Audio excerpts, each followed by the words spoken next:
Hello everyone. তো বন্ধুরা, তোমরা সবাই কেমন আছো? আশা করি ভালো আছো, সুস্থ আছো। আর দেখো বন্ধুরা, আমি এখন যাচ্ছি দোকানে। আর রাস্তায় দেখলাম বৌদি দাঁড়িয়ে আছে, তো আমাকে গুটখা আনার জন্য পয়সা দিচ্ছে, তাই ওকে আনিয়ে দেবো। আর দেখো দোকানে চলে আসছি, বাড়ির সামনে দোকানটা। তো আশা করি বন্ধুরা তোমরা সবাই ভালো আছো, সুস্থ আছো। আমিও তোমাদের আশীর্বাদে অনেক ভালো আছি বলেই আজ তোমাদের সামনে একটা ছোট্ট মিনি ব্লগ নিয়ে এসেছি। ভালো লাগলে প্লিজ কমেন্ট করো আর সাহায্যের হাত বাড়িয়ে দাও।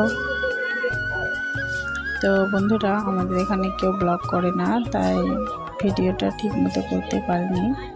কারণ আমাদের গ্রামে তো জানোই, ব্লগ করলে অনেক কথা শুনতে লাগে। মানে এমনি রিলস ভিডিও বানালে তো যথাযথ কথা শুনি, আবার ব্লগ ভিডিও করলে তো আবার জানি তো কী বলবে জানি না, অনেক কথা শুনতে লাগবে। তো দেখো বৌদি আমাকে বলতেছে তোমার মেয়ের জন্য বনবিটা নিয়ে যাও। তা আমি বলছি নিব না, তাই চলে আসলাম। আর রাস্তাতে বলেছিলাম, বৌদি দাঁড়িয়ে পয়সা দিয়েছিল, তো ওর জন্য শেকড় এনে দিলাম। তো বাড়ি চলে আসছি, তখন মেয়ের জন্য প্যাম্পার্স আর হচ্ছে ডিম নিয়ে আসছি আমি। তো দুপুরে না, 2টোর দিকে রান্না করেছিলাম। রাত্রে মেয়ে রান্না করে, তাই 2টোর দিকে আজকে রান্না করে রেখে দিয়েছিলাম। আর হাজব্যান্ড বলছে এটা খাবে না এখন, তাই আবার ডিম নিয়ে আসলাম। তো ডিমটা শুধু ভেজে দিব, মানে একটা সবজি দিয়ে খাইতে চায় না। আর আমি দুপুরে তাড়াহুড়ো করে একটা সবজি দিয়ে রান্না করছিলাম।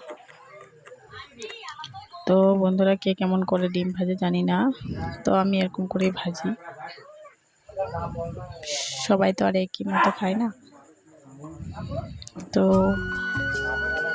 বন্ধুরা, তোমরা যারা আমার চ্যানেলে প্রথম এসেছো, প্লিজ চ্যানেলটাকে সাবস্ক্রাইব করে দিও। আর যারা আমার চ্যানেলে